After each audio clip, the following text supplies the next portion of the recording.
Hello guys, ఇక్కడ మీరు చూడొచ్చు ఇద్దరు వ్యక్తులు అయితే ఉన్నారనమాట. సో అక్కడ బోట్ అయితే ఉంది. ఆ బోట్ అనేది సముద్రంలోకి అయితే వెళ్తుంది. వెళ్ళిన తర్వాత ఆ బోట్ అనేది రివర్స్లో అయితే పడుతుంది. రివర్స్లో పడినాక సడన్గా వాటర్ అయితే వీళ్ళ దగ్గరికి అయితే వచ్చేస్తాయి. సో చూడండి.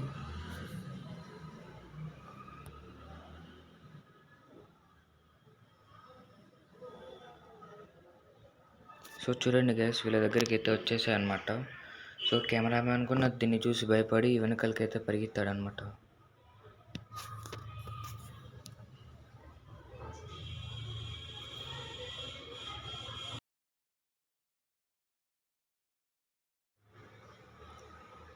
సో గైస్, నెక్స్ట్ ఇక్కడ చూసుకుంటే అనమాట, ఇతను ఐస్లో అయితే స్విమ్మింగ్ చేస్తున్నాడు. చూడండి గైస్, ఐస్లో అయితే స్విమ్మింగ్ చేస్తున్నాడు. అది ఒక సముద్రంలో అయితే స్విమ్మింగ్ అయితే చేస్తున్నాడు. చూడండి గైస్, మొత్తం చూసినా కూడా ఐస్ మాత్రమే కనపడుతుంది. సో చూడండి గైస్, మొత్తం ఐస్ అనమాట. ఆ పక్క ఈ పక్క అస్సలు అంతా ఫుల్ ఐస్.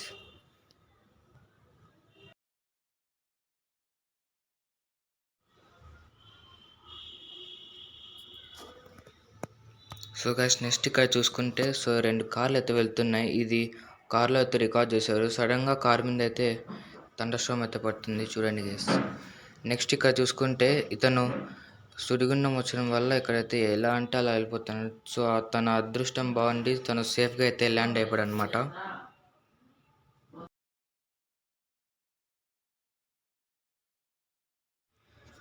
సో ఇక్కడ చూడండి గైస్, మేఘాలు అయితే ఎలా ఫామ్ అయ్యాయి అనేది ఇది చూస్తుంటే వెరీ సాటిస్ఫైయింగ్గా ఉంది గైస్. సో నెక్స్ట్ ఇక్కడ చూసుకోవచ్చు గైస్, సో ఇద్దరు వ్యక్తులు అయితే ఉన్నారనమాట. సడన్గా అక్కడి నుంచి అయితే రాళ్ళన్నీ మొత్తం కింద పడిపోతుంది అనమాట. సో మీరైతే చూసుకోవచ్చు. నెక్స్ట్ ఇక్కడ చూసుకున్నట్టయితే సో ఇక్కడ రెయిన్బో అయితే ఉంది. సో లార్వా అనేది బయటకు వస్తుంది అనమాట. ఇది చూస్తే చాలా సాటిస్ఫైయింగ్గా ఉంది గైస్. మీకు ఎలా అనిపించిందో కామెంట్ చేయండి. నెక్స్ట్ ఇక్కడ మీరు చూసుకున్నట్టయితే వాటర్ అనేది చూడండి గైస్, ఎలా అయితే కార్ల మీదకి అయితే వచ్చేస్తున్నాయో మొత్తం కార్ల మీదకి కిందకైతే వచ్చేసాయి అనమాట. సో కార్లో ఉన్న వాళ్ళు చాలా భయపడ్డారు. సో గ్యాస్ మీరే చూడండి గైస్, ఫుల్గా సిటీలోకి అయితే వాటర్ అయితే వచ్చేసాయి అనమాట.